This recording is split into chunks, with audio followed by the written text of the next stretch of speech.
Hey guys, welcome to Last Level Gamescast. I'm Jason. That's Phil. That's Levar. Hi. This is our podcast where we talk about video games. I hate the way I say that, but whatever. Every time I listen to it, I'm like, video games. We talk about shit. How you guys doing? Good. Good. How have games been treating you? Good. Good. Playing a little Ratchet and Clank. How is that? PS4. Look, it's. I'm gonna put it this way. It's fun. Flat out, it's fun. Like, it's fun to do the things in it. It's fun to kill stuff in it. It's fun to kind of do some of the little puzzles they have. It's kiddish. So played through on hard, right? And it wasn't that big of a deal. Did you beat it? So I've beaten it about 4 times. All right, so it's not long. It's probably your first playthrough is probably 8 hours. But when you restart, you keep all of your weapons with you. Yeah. So it's way easier to kind of run through again. And the one fault I have of the game that really pisses me off is that, so let's say you beat an area, right? You can never go back to that area to, like, maybe you didn't kill enough things in a certain amount of time for a trophy. You have to restart the challenge mode, so you have to beat the game again, and then get back to that planet, and then go for that trophy. So that's annoying as fuck. Like, there's one boss right now who I messed up and I didn't use the Groovatron on, so I have to beat the entire game again, and then beat the game to that halfway point, use the Groovatron. Yeah. But I'll tell you this, it's fun. I've literally probably beat it 3 or 4 times now. Yeah, you don't beat games. That's what I was gonna say. You sound like you're being like super critical of it, but for you to have to play it 4 times all the way through, it must be doing you pretty well. It's gorgeous to look at. Yeah. It's empty but gorgeous. Because once you kill there's no like NPCs. They're not like a thing. That aren't enemies. So once you kill all the enemies, it's just kind of a ghost town. Yeah. Especially if you go back to the planet for a reason. But it was just fun. Like, I haven't played a platformer like that in such a long fucking time that it was just nice to play. That's good. Is it back to roots, kind of? Oh, 100%, yeah. That's good. That's good. Yeah. And I'll probably eventually, but I'm hoping that they'll eventually make it free. It's not in the near future, but like PlayStation Plus. Yeah. Hopefully. I'd say like maybe a year, 6 months a year. They want the sales from the movie that's coming out. Yeah, and it's $40. It's $40 game. So. It's $40. If it was more, I'd say no. I think at $40, it's a perfect price point. Look at that. Just another reason why certain games should be $40. Right. I feel like we've about anyway. Yeah, it's not like we have a podcast. Var, what about you? What you been up to? Phil put me on the path of exile. I saw you guys both playing that, and I'm like, first off, what the fuck? Invite me. Secondly, we talked about. We did talk about that. Say about Jason playing. We could get him to play for 20 minutes. Look, I don't. Why? Because it's not. You're Jason. Yeah, it's definitely not a game for you. There's no span. way on this earth do you play that game. But I want to be included. Yeah, I would definitely say playing with VAR and at least talking like strategy and whatnot made the game more fun. Yeah. To play. What kind of game is it? Diablo. Yeah. It's a more stats-oriented Diablo. Okay, that's the one you talked about last episode, right? Yeah. Okay. Yep. And you wooed VAR into it, huh? That's right. You bought your own copy? It's free, bitch. Oh. I'll play with you guys. I won't. Fuck you. I won't. If you can't get me to get like Diablo under my belt, I've always wanted to. It's just it feels like such a commitment. New season starts on Diablo. You put a lot of pressure on me every time. Season starts. Those are excuses. Yeah, they are. You're the 20-minute man. And you just go back and I played it. Yeah. I played it. I did. I just didn't like it. I played it. Yeah, I did. I played it. That's exactly what I do. That's That's why I like basketball, like sports watch. games. That's why I like sports games. You can get through them. In and out. You're playing with a watch on hand. 19 minutes, 55 seconds, 57. All right, I gotta go, and you'll never play it again. If you can't grab me after 20 minutes, you're not grabbing me. Jay, if it makes you feel better, I hit level 44, I want to say, in Path of Exile, and I just figured out how the gems and sockets work. So It's that much into it, huh? it really fucking Oh, is. Jesus. It's, Do they have like It's a different learning classes and shit? Yeah. See, I can't get past a game that has a learning curve like There that. are different classes. Yeah. you played XCOM. Yeah, I know, right? There's different classes, but you don't get skills from. You only get passive skills from your class. Yeah. All of your offensive abilities are gems that you find in the world, and then socket them, and then level them up while they're socketed. Nice. I love socking things. I don't know what What are we talking like about? socket boppers. I miss those. Do you? They're more fun than a No, fight. not really. Not more fun than a You'd pillow kill fight. someone if you did it as an adult. Even They a were- teenager. Yeah, no. They're pretty dangerous. Like, no, there's air. Yeah, that didn't stop his fist. Really didn't stop much of it. They don't deal with physics and No. sock and bop factories. I have just been playing Dark Souls 3 and a little bit of basketball. 2K. I started a new season, like, you know, I didn't win the finals, so Womp, womp, gotta womp. get back to it. Back to the grind. My team sucks, but it's Yeah, okay. well, It's who are fun. you? The Celtics. Like, oh. I pick like teams I don't really want to mess with that have like stars. Yeah. So I mean, you know, there's Celtics fans that, you know, Isaiah Thomas is a star, but I picked a team that I could mess with and not really mess Yeah. up the entire NBA. So Did you playing any more of the show? yeah, I sprinkle that in. How are you playing Road to the Show? No, Okay. I've just been on the franchise. Like I'm like 2 months into my franchise. Okay. I play with 2 pitchers and then sim the rest of the games. Var, you're the pitcher I play with. Aw. Thanks. Yeah, it was a rough month, first month, but I got it going. Don't use me if you're gonna suck. Part of me, you send me a mean text, I just like throw it over the plate. Looks like he's not getting paid this year. I noticed in Road to the Show, Yeah. I'm second season in, right? So you got to think the 2017 season. Yeah. I don't know a single player on my fucking team. Are you in the majors? Yeah, I'm on the Yankees. Yeah, they Majors. blow it up. Because- They blow it up. Because the Red Sox traded me to the Yankees. I had the highest batting average, the highest amount of home runs, RBIs, Yeah. and they traded me to their in-division rivals Yeah. for like a really shitty outfielder. Yeah. So they gotta work on that algorithm. Those algorithms are never right. Like after a year or two, it just completely blows up. There's Yeah. so many weird trades that happen that, you know, teams wouldn't. But I mean, it's a computer sim at that point. So what's it gonna do? It can't yet determine how people would. No, but React. you know that you're not trading. Yeah. Like, there should just be a block. The Red Sox are not trading a top prospect to the Yankees midseason. Like, there's no fucking world that That happens. It's true. It's true. None. But So good job, whoever made that game. San Diego, I yeah, think, right? you know. But I'm sure their competition will come in. Oh, that's right. They don't have any.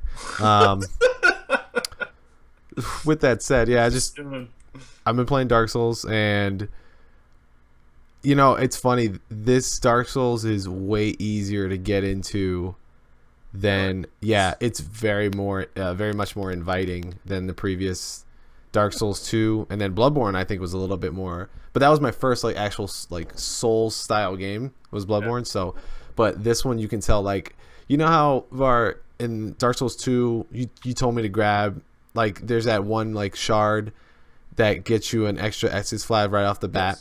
See, sure. Estus shard, you know, because otherwise you start off with 1. Like, they start you off with 3, I think, or 2, and then you have the FP. Yep. You have an FP flask too.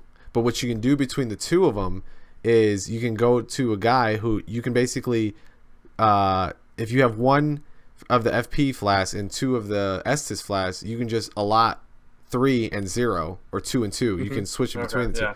And I was just like, I'm never going to use the FP really. So, Yep. you know, I haven't got to the point where I'm using it. So, you know, it's a little bit more like of an advantage when I have like 3 flasks off the rip, you know? Right. But other than that, it's still a Souls game. Like there's still times where I get really pissed off. I don't know where to go, and like I get anxiety because like I don't know if I'm going in the right direction. I don't want to end up in a boss, but it's fun. Like I'm getting the hang of how to play those games, so I'm enjoying it more. Okay. Where like it's not anxiety that's overwhelming. It's like I don't want to fucking do this. It's more like, okay, challenge. Yeah, I just found another bonfire. I'm gonna travel back to the first one and go a different way to see where I end up. Because I don't want to go further and fuck something up, or you know what I mean, end up somewhere I'm not. And then like, oh, I found a key. Oh, I remember what this key's for. Let me go back and open this. Oh, okay, you give me a ring. I need to give this ring to someone else and shit like that. So, I'm getting the idea of that. So it's a lot of fun. It's still frustrating. I have to like put that game away after I die really stupidly. I texted Var. I said, you know what the worst feeling is I found a shortcut to another section where I can just take an elevator, right? Mm-hmm. And I open the door so that way, like I load up to that bonfire, take a left, go down the elevator, and you know it's a shortcut. The problem is I just got killed by a boss, lost all my souls, and I was rushing to get them back, and I didn't call the fucking elevator. So what happens? I plummet to my death. Jesus Christ! So it's like fuck this game. Smooth. I haven't played it since. Smooth. But it is what it is. That's what Dark Souls does, I guess. Yeah. Just unforgiving. I know it's my fault. I know it is. Yes. I don't give a fuck. Don't do me dirty like that. Yeah. You know? And they have like these just crazy crazy monsters that it's cool though, because like the messages really help you. You know? Like the player messages? Yeah. Okay. And they're so like, I love how they're worded in such weird language that you kind of have to figure out what they mean. Like one of them was like charge, and I didn't get what it meant, and it was because like there's this one guy who like transforms if you give him time to transform, and so I was like, oh, he means attack him before he transforms, and he doesn't do it, and it's so much easier, you know. Shit like that is just awesome. But yeah, that's what I've been doing, just sucking my life away at Dark Souls. I guess that's a weird way to put it, but you know, it is. It is what it is. It's your life. So. It's out there. Yeah. All right, let's get into topics. So, Var, you want to start us off? So, you guys have played Resident Evil before, right? Oh yeah. Back since like 96, 97, when they were good. You guys like the Resident Evils you've played? Well, they're all right. Yeah, no, they're fun. They're fun games. Like, you know, people were angry about 5 and 6. They sucked. I loved 5. I liked 5 a lot. I wouldn't say loved. I liked 5 a lot. Was 5 the one you could do co-op in, or was that 6? Yeah, 5 with the girl. I loved 5. That's so we got all 3 opinions of it. Sucked, liked it, loved it. So there's a new Resident Evil game coming out in a couple of months. Is it? Is it in title? Yeah. What's it called? It's called Call of Duty. Oh. It's a different one, Mark. It's a different one. It's not called Call of Duty? I don't think Infinity Ward or anyone else would appreciate that. No. But I saw Call of Duty. Yeah. We know what you saw. It's not what it's called. It's called Umbrella Corps, right? Yes. Yeah. It's Umbrella Corps, and it's Call of Duty. I can't begin to explain how far it is from what people were complaining about and wanted more of, that environmental horror, limited supply kind of feel of the old Resident Evils. Yeah. This is just a shooter. This, like, not even in the respect that, 4 became a shooter, and then 5 was more of a shooter, and then 6 was even more of a shooter, and this is so far. They understand exponential growth. Like, they just keep going with it's like 2 times a shooter, 4 times a shooter, 8 times a shooter. But that's the thing that's so funny to me about it, because the main complaint that people have is, the past ones were too much like a shooter. And it's like someone came along and was just like, this is even more like a shooter. Yeah. They're like, you think those were fucking shooters? We're gonna fucking show you. That's what it feels like more. It's like, you guys don't like shooters? I'm gonna turn that around and give you a better shooter.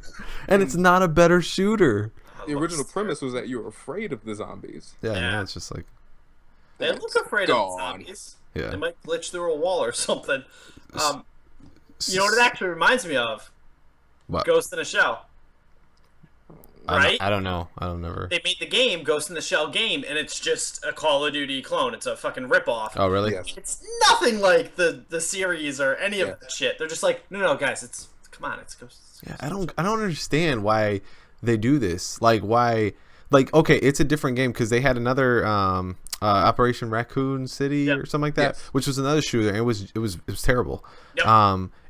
It was a fun idea because I remember seeing the preview for it and I was just like, oh, this is kind of cool. It's a different kind of thing. Like I've always liked the idea of Hunk in the previous ones where it was like he was the the SWAT guy, and just always wondering the baddest man. Yeah. So imagine if you can do multiple things with like 4 different characters and stuff like that, but it didn't pan out. And this is like a same. It was broken too, though. Yeah, and this looks just as broken. No. You're supposed to be able to move like that when you're crawling. Yeah, that's hilarious. Where oh you my just god! Glide on the floor. Even the animation to open up the doors, like I saw them like it's very glitchy, very twitchy, and what are they? I don't understand. Like I can't be excited about this kind of game. You know, it's crazy. I know it's crazy. The interesting thing for me, at least, is that I played Resident Evil Revelations 2. Mm-hmm. And although the story wasn't anything to be thrilled about, it was decent. Yeah, but none of the stories are really ever that great. Like 4 was probably 4 and 2 was 2 was good. I didn't like 3. I didn't like the old ones that much. Well, but story-wise, they were never like you never really went for the story as much as, like you said, the mechanics of the gameplay. Yeah, but and this things is like that. on the Resident Evil scale of story. Yeah. Okay. So it's not awe-inspiring, but they put good effort into it. Yeah. And the multiplayer was amazing. Right. But it's a co-op. No. It's a character building co-op. No. I like that. You can build your character? What? What do you mean? Character building. Like what? The entire basis of the co-op is that different characters have different abilities. And you, like, because Claire's in it, Barry's in it. Claire, Barry, and Chris are in it. Yeah. Chris gets a rocket launcher. Okay. If you max out Chris to a certain extent, you can inherit that skill to everyone. That's cool. So it gives you incentive to play with all the characters. Kind of like feels like it should be backwards. But, right. It kind of feels like it should be backwards. It's like he gets strong enough to give that skill to everyone. Yeah, why not? That sounds perfect. No, it's fine. It's just but you build, like, you backwards. can build any character. Like, if you have a strong affinity for one character, like, let's say Wesker. Yeah. And you know you want him to have those other abilities, he can. Yeah. It takes a lot of time and effort, but he can. That's cool. And yeah, I like that. Yeah. I like that. I did not like what I saw in this trailer. No, it looks like shit. Because one, it's not co-op, it's versus. No, it looks there's Oh. Well, we were talking about the before we got the show started, we were talking about like how Phil and I both thought like the zombies were just kind of standing there like dumb AI, but apparently what was it? They have a backpack that there's a backpack that the characters are wearing that's called the zombie jammer. Yeah. And essentially the zombies because they're robots. right. They can't see that you're there or whatever have you while your backpack's not damaged. You can shoot someone's backpack and they'll be screwed essentially because you're surrounded by zombies. And you'll get a zombie assist in really Call of Duty like phrasing. Zombie assist. With points that look like Call of Duty, just put them there. And do you think they just said like fuck it? Like they just were like at a meeting one day and they're just like fuck it, let's see if they'll buy it. Yeah. Like we already have this code. Yeah. Let's just fucking see what happens. Yeah. Honestly, to me, from what I saw there, they went into a meeting and said, what games are selling well? Yeah. Make a Resident Evil. Can we put a title we have on a game exactly like that? And then say it's non-canon, so it doesn't matter at all? No, guys, it's fine. It doesn't happen in the storyline. Come on. Yeah. The fuck? It's their whole duh. Their whole story arc is convoluted at this point, but Well, that's very true. yeah. Because then they became parasites. Just for me personally to answer this question amongst friends, when they tell you right off the bat that something's non-canon, doesn't that give you the feel that it shouldn't have the title of that franchise? Right. Okay. Yeah, I can see that. I get where you can be like, well, it's in the worlds, but at the same time, if it's in the fucking worlds, then it should be canon. Yeah. Yes. Well, that was the whole Star Wars thing when the movie. Though. Yeah, no, I know, but the movie made everything previous not canon anymore. It's just kind of like all this effort to build lore. You shit on all of that real quick. But so far they haven't disappointed me. It being in different hands. Yeah. Yeah. The same company is just like, we made this story, it's ours. Yeah. But this one does not.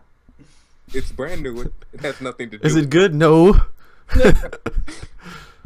Then it's not canon. Does it add to story? No. Capcom. Story. Capcom just You sucks. got a zombie jammer. You talking about story? Yeah. I feel like that would have made all the other games easier, right? What? A zombie jammer. Yeah. It's just like Tad bit. Well, technology's got to catch up with everything else, so I, they can weaponize parasites, but they can't make zombie jammers. it's true. But are they parasite jammers? Also true.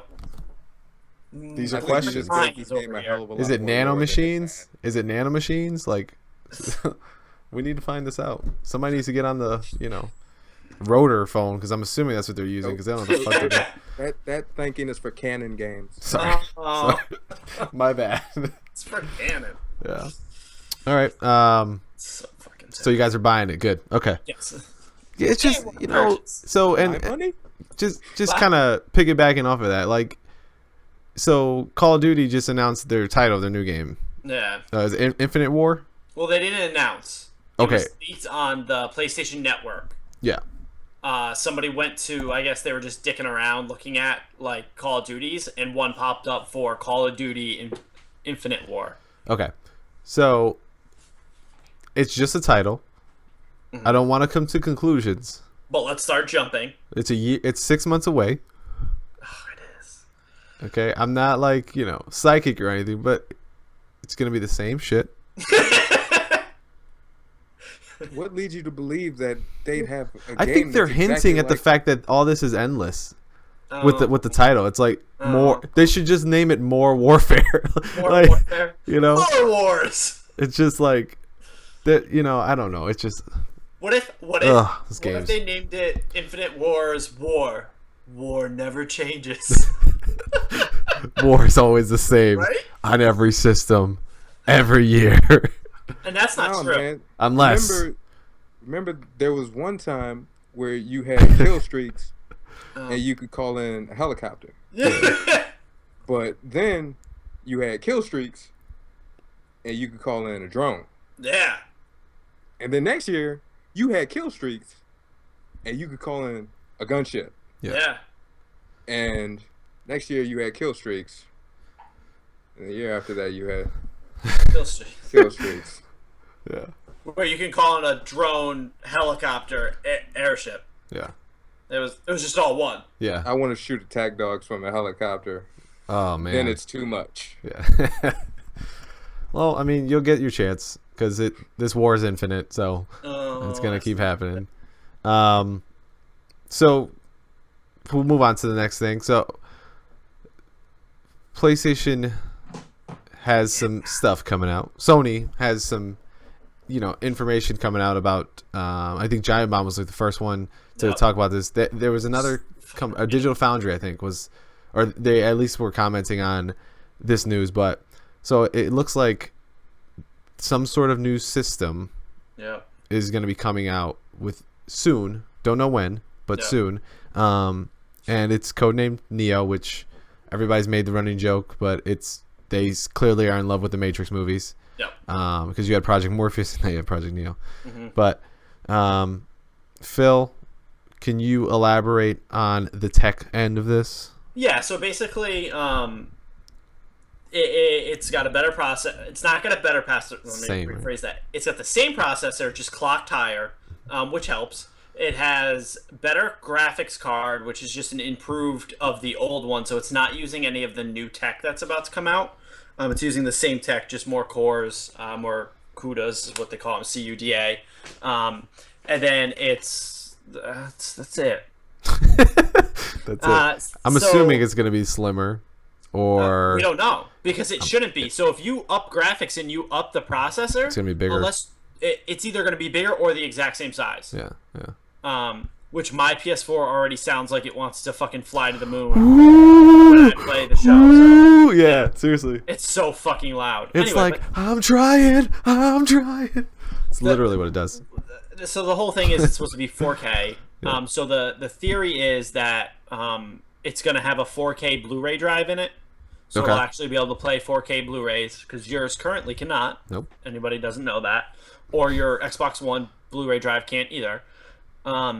People are saying it's going to play 4K games. No, it's upscale, right? It's going to upscale. And let me tell you just a little story about 4K. Most people's amazingly put together rigs for a computer cannot fucking play 4K natively. Mm-hmm. So, like, my computer is a pretty decent fucking computer. It is not playing 4K games. Not fucking happening. Mm-hmm. You can have two, and it might mean nothing to you, but two 980 Ti's fucking in SLI mode, and you're not willing to do that. Like, so that pisses me off. So just let's get past that.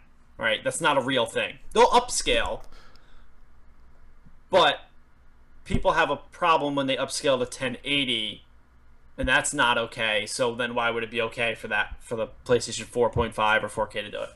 I don't know. What do you guys think? I have very strong opinions, but what do you guys think of a mid-generation upgrade? Now, sorry, I should preface that. They've said a couple things, or not said, but documents have said the games, there can be nothing on the Neo. Yeah, Neo mode. Not on a regular PS4. You guys know that, right? Yep. So they can't have special features, special modes, any of that kind of stuff.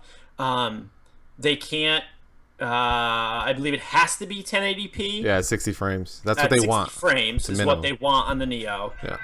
And then they said every game has to have, by October, has to have a Neo mode and a regular mode if it ships in October or later. Yeah.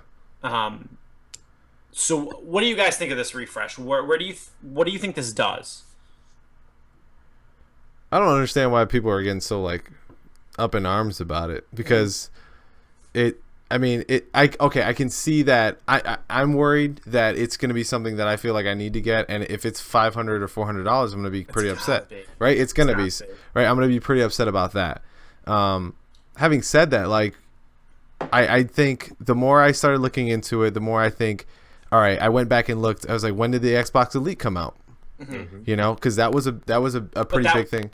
But that wasn't. It was 2 years after the release of the Xbox 360, right? And it was a bigger hard drive, and they fixed the guts on the inside so that it wouldn't overheat as much. Yeah, but that's not the same as this. Okay, in the grand scheme of things, it may not be tit for tat the same thing, but when we talk about where technology is and how fast things change over, and the fact that like we make the argument that we want modular, systems.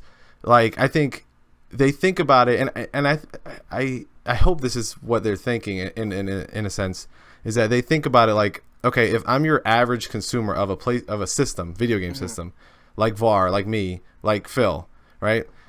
We have different levels of understanding about hardware. Yeah. Right? So I think it's one of those things where it's a practical thing to say, okay, we want to be ready for, because some of they're arguing, like they're saying that it could be to help with Project Morpheus. I mean, with the PlayStation VR. But it can't. Maybe. But it can't. What do you mean? Because any PlayStation VR game has to run on both. On both. But if you have so that what they were saying, what they were saying though is that I think this new system or whatever is going to have a Neo mode, right? So. Well, it'll just be better guts, yeah. But you have an option. Like, what I'm saying is, from what I saw, I forget where, but they were saying that you can have the option on that new one to do just regular or the Neo mode on it. I haven't seen that. Okay. So if that's the case, then maybe that's part of it. But either way, I don't know. I don't think it's an end all be all, because I think Microsoft's going to do the same thing. I think it's no different. Oh, no, yeah, they're going to do it. And the other thing too is that I don't see really a huge difference between that and like the Nintendo 3DS and the new one. It was 2 years after, and it was it was a better guts inside, and it just replaced the price for the most part of what the original released at. So, it has its perks. I'm upset that I might have to buy a new PlayStation. But again, I don't have to buy it. I choose to. I get that argument, but it's it's a little frustrating. It is. Wow, what do you think? I think this is how we're going to look back on this is all how they approach it in marketing. One, they still are trying to push this PS View, which is giving you some excuse to a degree to buy another PlayStation 4 in your house. Right. A PlayStation 4, yeah. And this one is even better, so let's put the one we had in the living room, whatever have you, whatever your setup is. Two, this is, to me, like when I think about how video games have been in my lifetime, this is on par. After great success, or to make up for the lack thereof, you introduce a new, quote-unquote, new version of your product into the market. Like you use the example with the Xbox Elite. We had the PS2 Slim, we had the PS1 Mini, I think it was called, and then they started calling it just PS1. Yes, that was a version. Yeah, which I didn't know that till years later. By the way, and then one of them became PSX. Like that, to me, those were, because at the time I was not technically savvy at all. You could have put anything in those things, and if they played the games that the original system played, I wouldn't know the difference. But you gave them a stylistic difference. Yeah. And you pushed it on that alone. And if that worked at those times, to me, this is a way to do the exact same thing with another exclamation point at the end of the sentence. Yeah. I give you a brand new style of a PS4, which hopefully that's a part of it too, that it doesn't look exactly like the old one. Yeah. And not only does it look better, it runs better. Yeah. I don't tell you, like, in no way, shape, or form do I say this is a requirement for the future. Right. I just tell you it's a better version and sell it to you, because that's what they've been doing for years. Yeah. It looks better. Buy this new one. See, so I have a drastically different feeling on it. I don't think it's comparable to slim models at all. Okay. And the reason I don't think it is because they never drastically changed the guts of the system. So at no point before, yes, your Game Boy or Nintendo 3DS thing is accurate, but Game Boy's actually been doing that forever. If you go back to the original Game Boy, the Game Boy Color came out and used the exact same fucking cartridges, and then the Advance came out, still used the old cartridges, and then the DS with the DSi.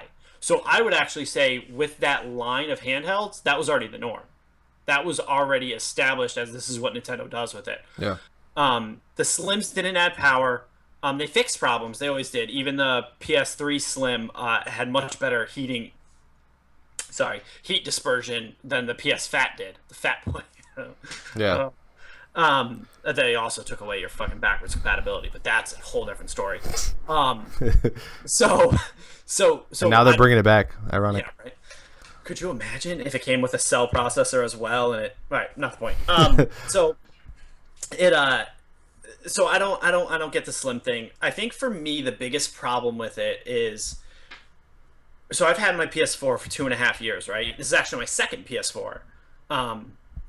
We don't want to tell people why. It's not because it broke. It's not because it broke. Don't drink and go to stores. So anyway, so this is my second PS4, right? And they haven't put a fucking game on it yet. So they went 2.5 years, sold 40 million consoles, and never put a fucking game on it, right? So I don't understand that. Like, why do I trust them to release a 4.5? yeah. I mean, I know Uncharted is coming, and Horizon should be on the horizon, and Last Guardian and whatnot. Shut up, Var. It was good. It wasn't. It wasn't. So I understand all that, but if this is the path that they want to take, where every 2.5 years they drop a new hardware, then to me, maybe that's the point where I stick to PC. Maybe that's the point where I no longer invest in what they've decided is a console refresh. Because for that same amount of money, I could upgrade the graphics card on a tower every 2.5 years. Yeah. And it wouldn't fucking make a difference to anything else. But I think that's the practical better graphics. But that's the practical thing for people that don't use PCs. Like I agree with you. I get that. That's advantageous to people that don't, because they could just trade their PS4 in and get a bit of a discount on it, and then. But who's gonna want a PS4 now? What do you mean? So when I go to GameStop to trade in my PS4, they're not gonna give me shit for it. I don't know. I don't know that to be true, because I mean it was the same thing with like Xbox 360s and the Elites. Like, you know, there's still a market for the cheaper ones. People are still gonna want to buy the cheaper ones. Old ones. If you look at because that's they overheated. The deals, yeah. But even for the PS3, you look at their trade-ins and deals. Yeah. Even put right on it that they want the slim model. It has to be this gigabyte hard drive and whatnot. Yeah. But I think because for this to make sense, Sony either has to price it higher than the PS4 is now, which they will.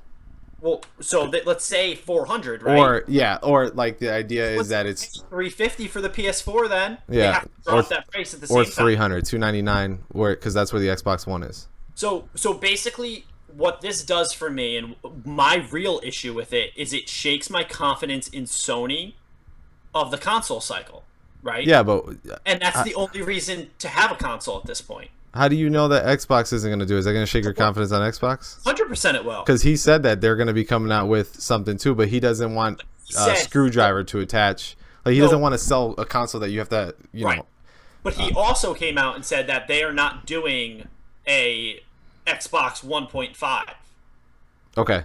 So after this all happened, Sony still hasn't said shit, which obviously they're not gonna. Which I really think they need to get ahead of the message. I think I think part of this is they're just testing it. Like I think it's one of those things where it leaked, but it's already to developers. There's already deadlines for October. But I think that they're seeing where people are with the opinion of it, and then kind of form their market. Because even though developers have it, it could be a year away from releasing it. Because like I'm not, you know what I mean? Like it's the October thing. What is? They came out and they said any game in the end of September has to have a patch ready to patch it to Neo. Okay. And in October, it has to ship with the Neo version on the disc. Okay. I mean, that's fine, but if it comes out, we'll have to wait. Right? Yeah, we'll have to see what they say. Yeah. But you're looking, if that's the case, your cert is happening soon. Okay. Right? Because it takes months to cert. Yeah. So it's happening pretty soon that these people already have to be going through with it. Yeah. It makes me worried about PSVR. Okay. Because I kind of saw PSVR as an investment through the end of the PS4. Yeah, you're right about that. Well, that might be coming a lot sooner than I thought. Yeah.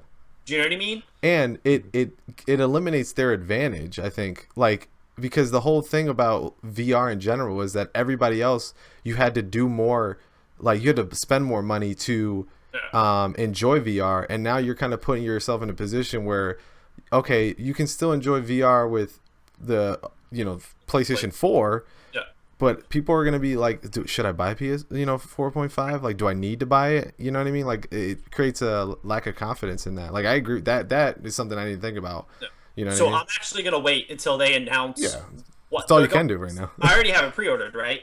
Yeah. So, but based off of what they announce and how they're gonna talk about it, I might cancel the pre-order. Yeah. Simply because I don't have kind of that faith anymore. I'm okay. So part of the thing too is like I'm okay with shorter console cycles, but I think it's the shock of it happening like midlife with no warning. You know what I mean? So like, I bought a PS4 off the rip, thinking I was good for 7 years, probably, right? Let's say 5 to 7. Okay. and then again, just no games on the system, and then you drop a new one. So for that 2.5 years, I could have just had an Xbox One. Yeah, but I don't know. I just don't think like the whole like first party game thing is kind of really overstated. Yeah, but why else have a PS4? Yeah, but at the same thing that happens to them, like Xbox had Sunset Overdrive, and that was an utter failure. Like I don't think at the end. Yeah, but it didn't sell well, is what I'm saying. Like, because that's the whole point of like having first party games is because you want people to buy your system and you want your first party games to do well. I think their bigger problem is that like I don't know. I just that whole we need exclusive games. I think the time exclusives work. I think the console exclusive work. Like that's what they're gonna be going after because it just makes more sense. Right, but to that point, it makes it even more of a reason to not buy a PlayStation again. I guess, yeah, okay, you can say that. We're going to upgrade every 2.5 years, 3 years, we'll say, by the time it comes out, right? Yeah. Then what the fuck's the point? Mm-hmm. It's kind of like when we talked about the Steam boxes of, like, if you were going to put all these variants out there, what's the point? Mm-hmm. I might as well fall back into something that I can keep going for a longer period of time. Yeah. And then only... Because to me, if... that much upgrade makes it the only reason for me to buy this is because of an exclusive to it, right? Yeah. And Uncharted 4, I mean, is going to be a great exclusive. Horizon's going to be a great exclusive. But even some of the bigger names, like the Fantasies, started going everywhere. Like the Dark Soul 3 went everywhere. That's because they make money everywhere. That's the thing. Like I'd rather do it. Yeah, I'd rather have it if I'm thinking like, I think because think about it, you don't like they've proven that you kind of don't need first parties to be the best-selling console. Part of it was Xbox's fault. Right, I was gonna say. I think part of it was Xbox's fault. Xbox's huge fucking stumble. Yeah, they're overpricing their Connect situation. Backlash. Yeah, that spurred Sony's advancement. Yeah, but even if you look at like last gen's console sales in general, like they're both up there. I forget what the price is. They're both 60, 70 million. Yeah, they're like 70 million. So I don't think first party games really dictate why people buy games, but I get that they could be the end all the difference between I'm gonna buy my Xbox because of Halo versus PlayStation that has nothing. The 70 million's a fake number for Sony, but that's a whole different argument. But either way, the point is they drop into a lot more markets. Okay. So Sony's in way more international markets than Microsoft is with their system, which is fine. That's the strategy. I was gonna say that's not their problem. It's not, but most of those sales are like from dead console sales. So like, we're over it, we're past it here in the world, and then they kind of like they did with the PS2, where they were like, "Hey, so PS2's starting to go downhill, so we started selling it in a shit ton of countries." Okay. Makes sense. It makes sense money-wise. I'm just saying I don't think it has... I think it skews the idea of first parties making a difference. Yeah, but how can you know like what the percentages are for that? You know what I mean? You don't. So like it's a moot point because I'm saying like... Look at sales to those other countries and minus them from the total. Okay, so I want to do that because I want to see what it is because I don't think that that's the end-all be-all for any console. Like those dead sales aren't like what... deems them they're successful past that point. They're just milking it at that point. Okay. You know what I mean? Yep. But yeah, I think it's one of those things where like we're confused because we don't have answers. Right. Because they haven't just said it. Yeah. I think the two of you are looking at this from an informed and rational standpoint. Thank you. And I think that is something that plenty of consumers do not have. Yeah. I think like it sounds simple, but I think if you make this look like the sexiest console, it won't be. That's going to be half your trouble right there. Yeah. And the other thing is making it new.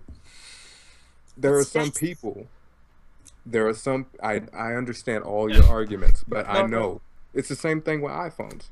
There are some people who are just going to sit back and say, new, must have. That's Phil. No. Yes, it is. Not iPhones, but Samsung Galaxies and HTCs. Anything, liar. Here's my one problem.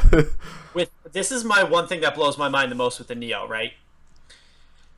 Is Sony is putting so many restrictions on the Neo and its hardware to make sure the PlayStation 4 doesn't go by the wayside, right? And that it's 40 million people don't feel abandoned. Yeah. That it's like, well, then why the fuck are you releasing the new one? But there is that just there is that double edge to it. If you sell it as something that's excluding the people who have already bought it, you're screwing them, and that gives you backlash. Yep. But let's say, just hypothetically, Jay has a PS4, you buy Neo. Mm-hmm. Jay comes over your house, and it just looks better. Yep. It just looks so much better, plays so much smoother, loads so much faster.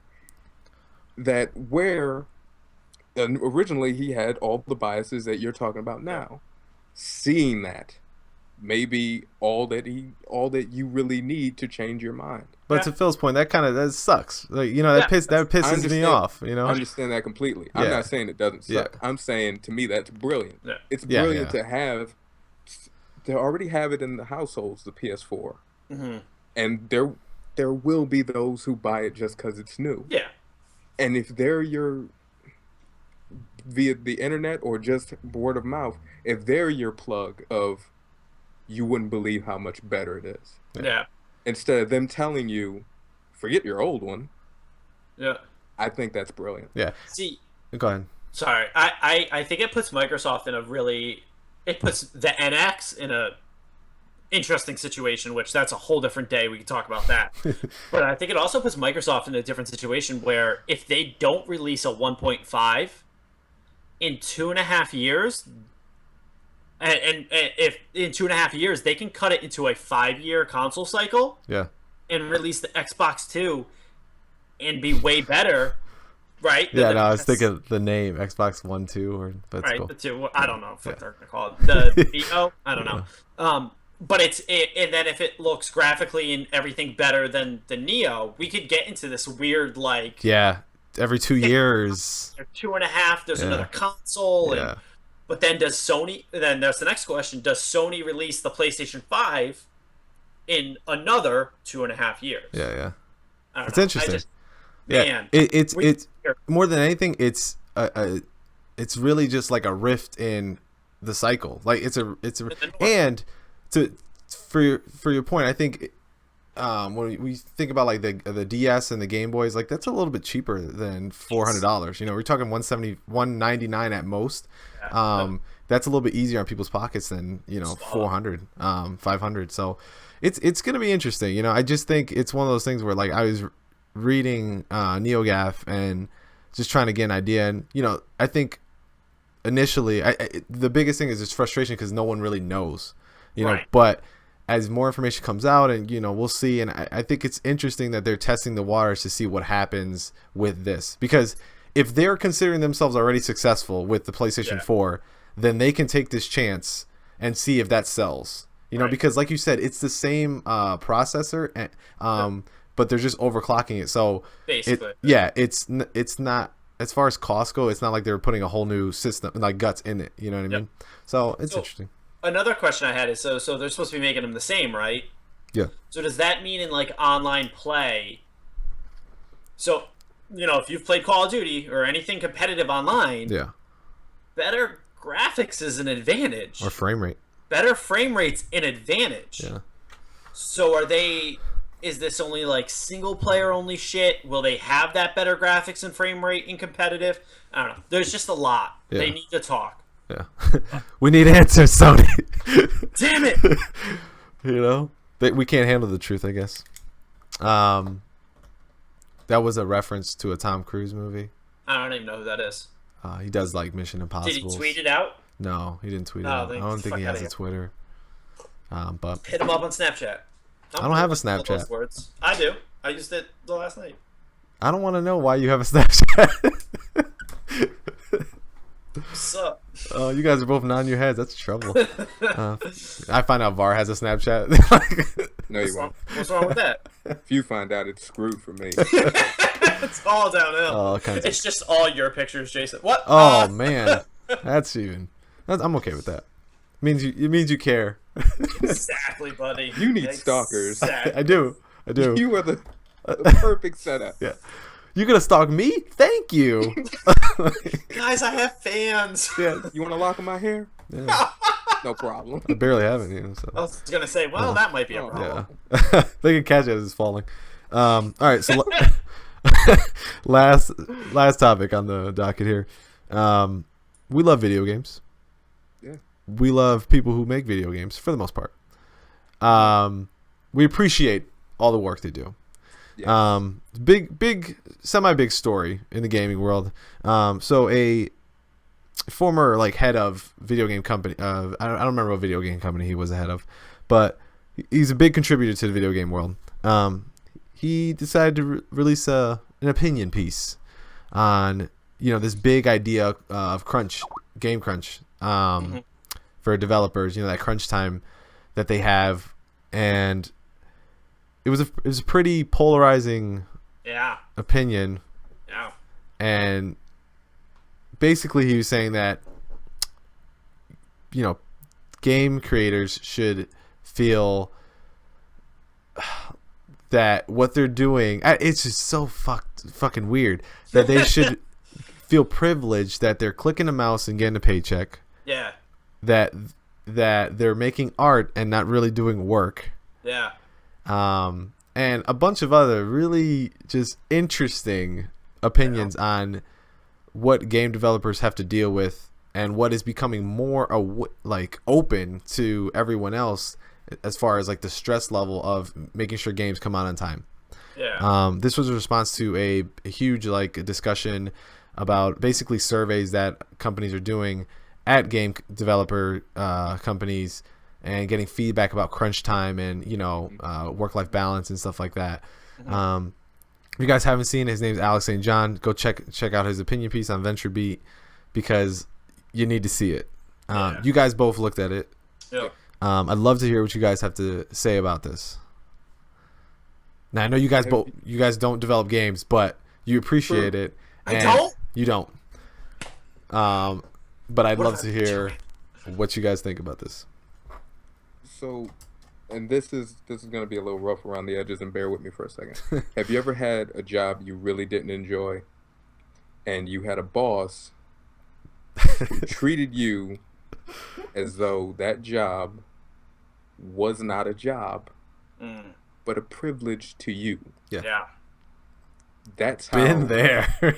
That's how his words struck me. And just like those instances in real life where that happens, that automatically hits you the wrong way. Yeah. Yeah. Because for a very select few people in all the world, does your job bring you enough joy for you to not actually consider it a job? Mm-hmm.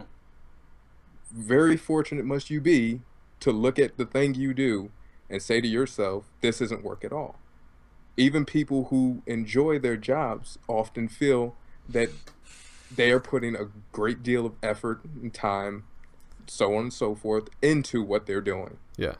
Mm-hmm. And when you give the opinion right off the bat, stop complaining.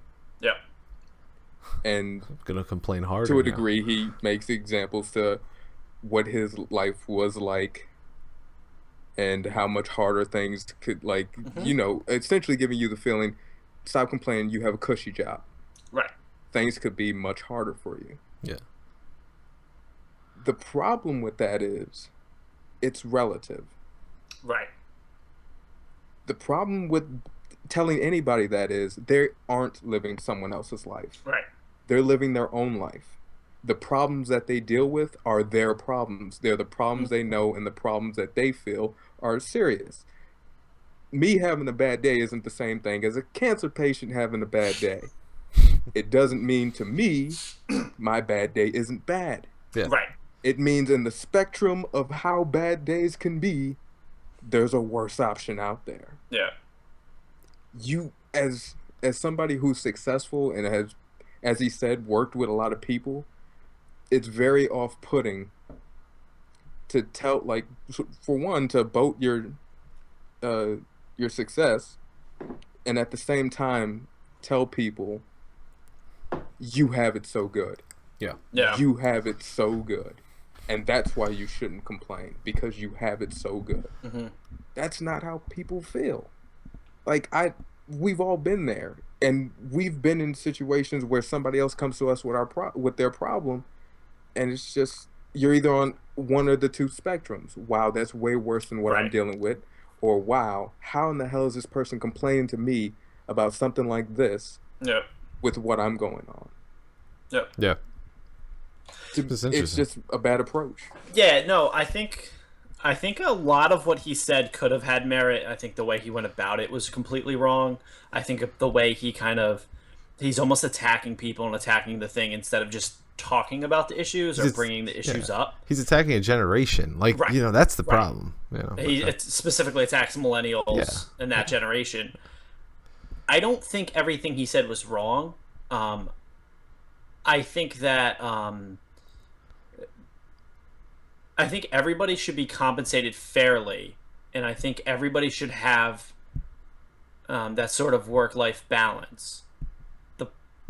So my biggest problem with it is the game industry and game media and game news reacted to this piece in such an ignorant way that it just blew my mind. So they're like, because now they wrote articles, well, the crunch time is terrible and we shouldn't have crunch time in video games. And I'm like, really? We shouldn't have crunch times in video games? Every other fucking industry has crunch time. Yeah. Every single one of them. We just don't go, oh my god, it's crunch time. We go, oh my god, it's Christmas. Or, oh my god, it's 4th of July. Or, oh my god, it's summer. Yep. Right? So every industry has those moments. Do they suck? Yep, they do. Do you kind of just get over it? Yep, you do. Should your employer understand that it's crunch time and maybe do things to help you through it? Yeah, I think they should. But I think it's just kind of a part of life thing. They're never going to go away. You can never get rid of it. Sorry. You can never get rid of it. You can never make it stop, right? Yeah. So that's my job. So that's my job. I take phone calls at my house. That's my job. Anyway, cushy job. So you can't ever get away from crunch time, right? Yeah. No matter where you're in. So I think the industry is reacting to the way he said that part more than anything. But I think the whole VAR nails it on the head. Like, all of us have different struggles and different issues. And because maybe we didn't struggle as much as you, doesn't mean we don't feel a struggle as much as you. Yeah.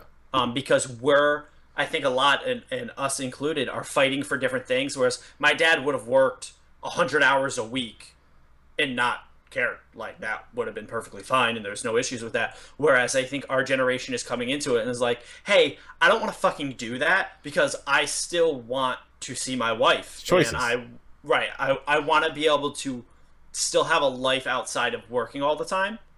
And I think as that kind of moves into the workforce, you're going to see more of this, of what he said, from the older generation being like, just shut the fuck up and work. Yeah, you see it now everywhere, And I think, like you said, like, this industry is getting,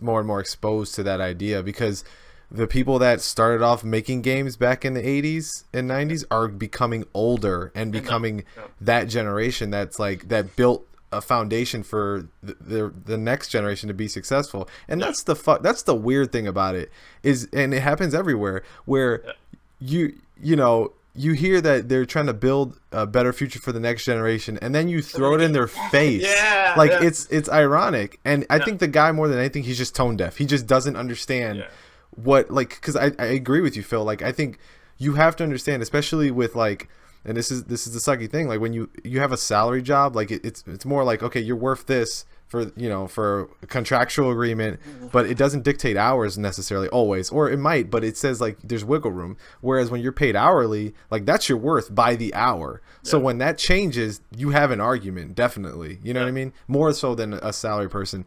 And I think from what I've heard and read, there's really a lot of things that go to it, because you don't have like in other industries, you don't have somebody that just does plumbing, that just does masonry. Like everybody kind of dabbles in it, so they're gonna have to figure out a happy medium for everybody.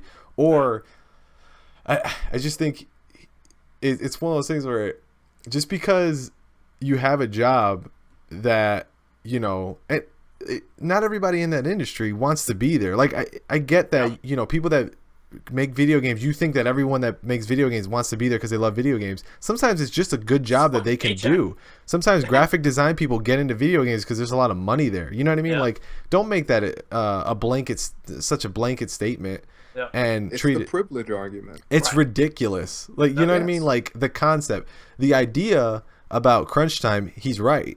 You know what I mean? But it obviously there's a big issue with it, and I think it's growing.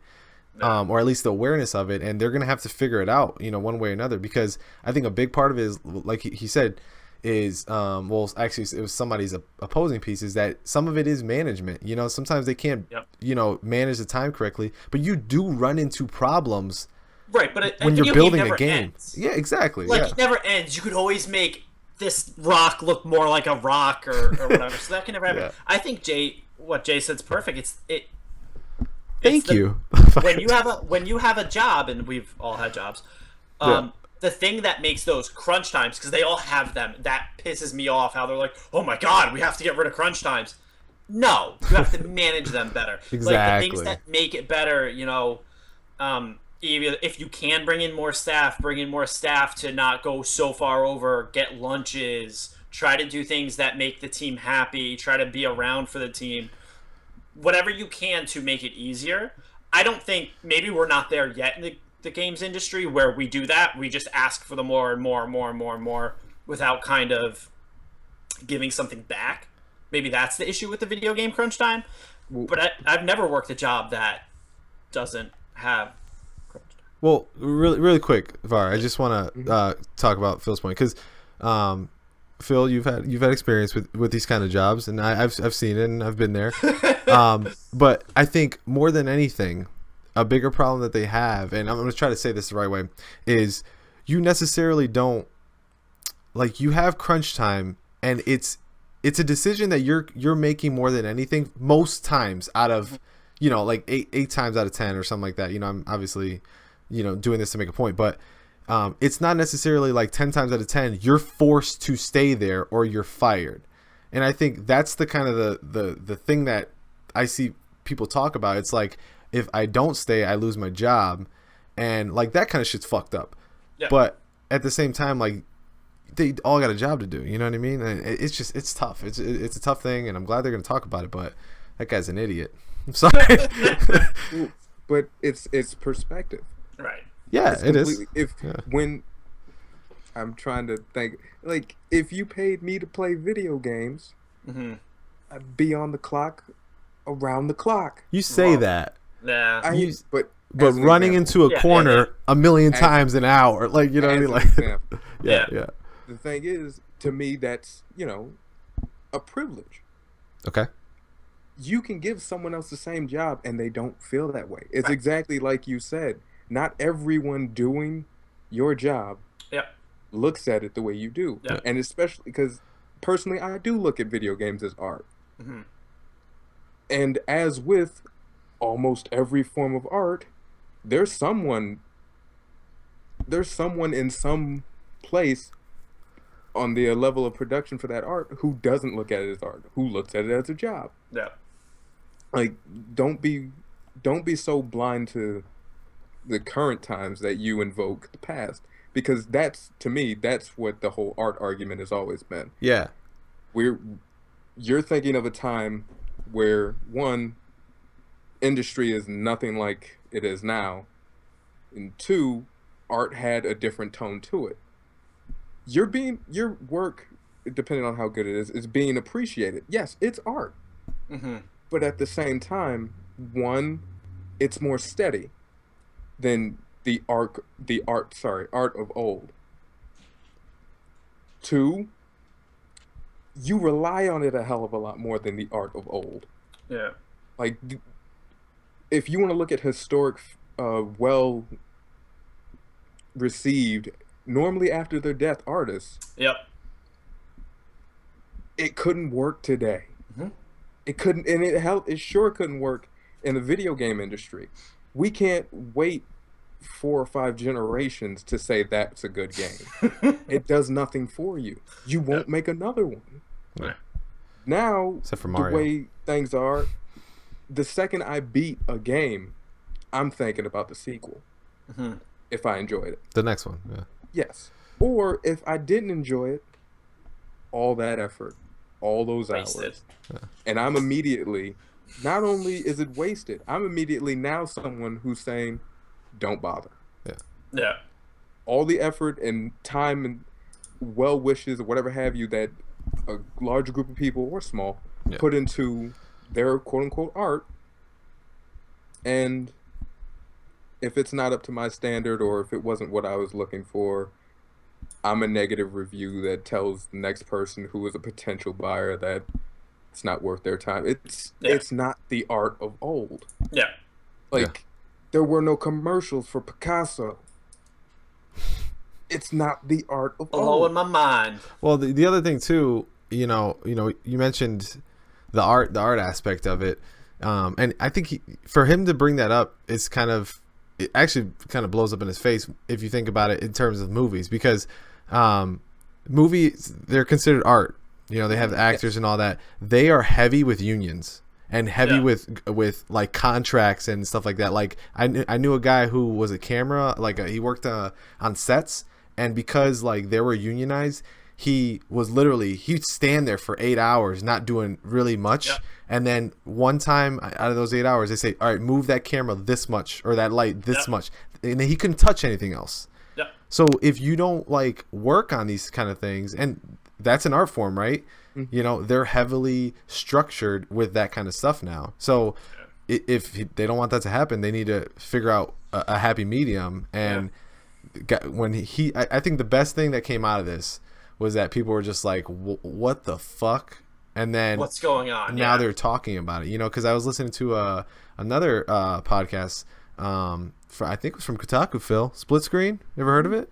Heard of it. I loved what they were talking about. I found it fascinating because they had a guy who used to develop games on it. And if you guys haven't heard it, check it out. But it's really good stuff. They really inform you, and I just think it's one of those things. It's adding fuel to that fire that they need to deal with this crunch time issue. They need to deal with the work-life balance some way. They need to find a happy medium. Right, and I think we'll get there. Yeah. You're never going to be 100% there because nobody is. No industry. Yeah. You know what's going to happen? Devoid of crunch time. You know what I think happens? What? Is you know how we have like these if it gets to a point where they have to really restructure like work-life balance and project management, you're gonna have games that release date was supposed to be 2 years from now. It's gonna happen in 4. You're gonna see less games come out faster. Yeah, because if you go into that union mode where one person can only work on one fucking thing, or you can only do 8 hours a day, even if that person wants to do more, you're gonna run into that issue. But I think the industry is self-correcting itself. Self-correcting right now. Yeah. Through indies. Fair enough, but that's because everybody branches out and does their own thing, right and you think the indies are the problem? Well, it's an aspect of the problem. Why? Because look at Shadow of the Colossus. No, not Shadow of the Colossus. What did it become? The Echo. Yes. Mm-hmm.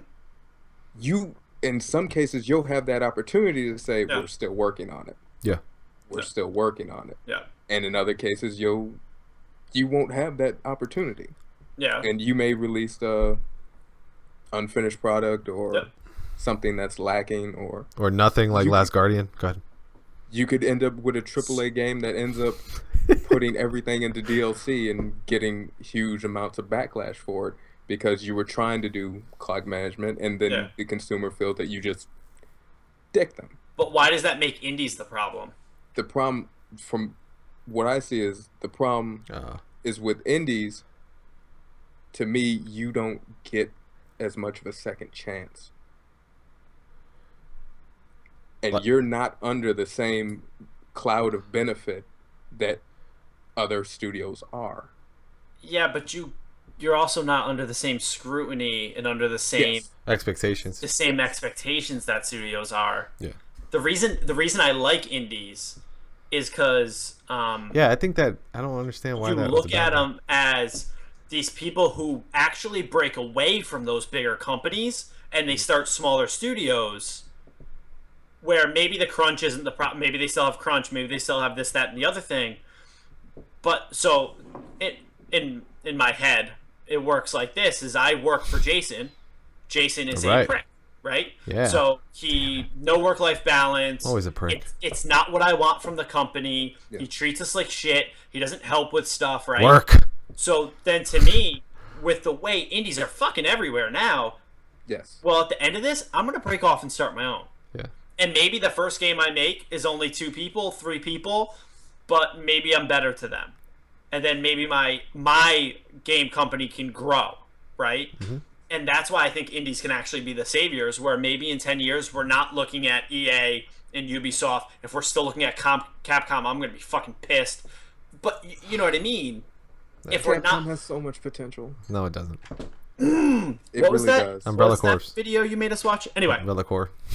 So I know what they're doing. But that's I what didn't I mean. say they nailed it. I said potential. Yeah. But that's what I mean. I think indies are kind of the way it's going to get reshaped, because the indies that are popular are not going to stay in indie studio. Yeah. They're going to get bigger. They're going to make bigger games. Sony, Microsoft, Nintendo are going to come to them for a bigger contract where they have to take. And honestly, I think that's how that reform needs to happen. Yeah, yeah. No, I it's funny, Var. I don't think you made a point like when you were saying that. I all I heard was kind of what Phil was just saying, is that because they have a lower expectation and they have a lower. That's my problem there. My problem is that they don't because of the lack of either funding or advertising, whatever have you. To me, an indie can fail a hell of a lot easier than. Okay. Yeah, that's my problem. So that's what you're worried about, the failure aspect of it. Either good ideas that become nothing, or good systems that become nothing. That's terrifying to me. Yeah. It's terrifying to me to end up finding something on a Steam sale from 4 years ago that should be a franchise now. Yeah, I hear you. Yeah, they get lost sometimes. I absolutely agree with you, but that's what makes them great, is because there's a million. So when one fails, it doesn't matter. Yeah. It's true. That's what it is. Yeah. It's a numbers game, right? Yeah, it is. It's a numbers game. But that they can't all be AAAs. They can't all be like that. So, but I think we're gonna have either a collective of indies or an indie really just take hold where they come up. The indie guilds. I don't know. Or you could end up. That is trademarked. Oh. No. Right now, we're trademarking that. Indie guild. That's ours. Indie guild. Ours. Thank God this isn't live.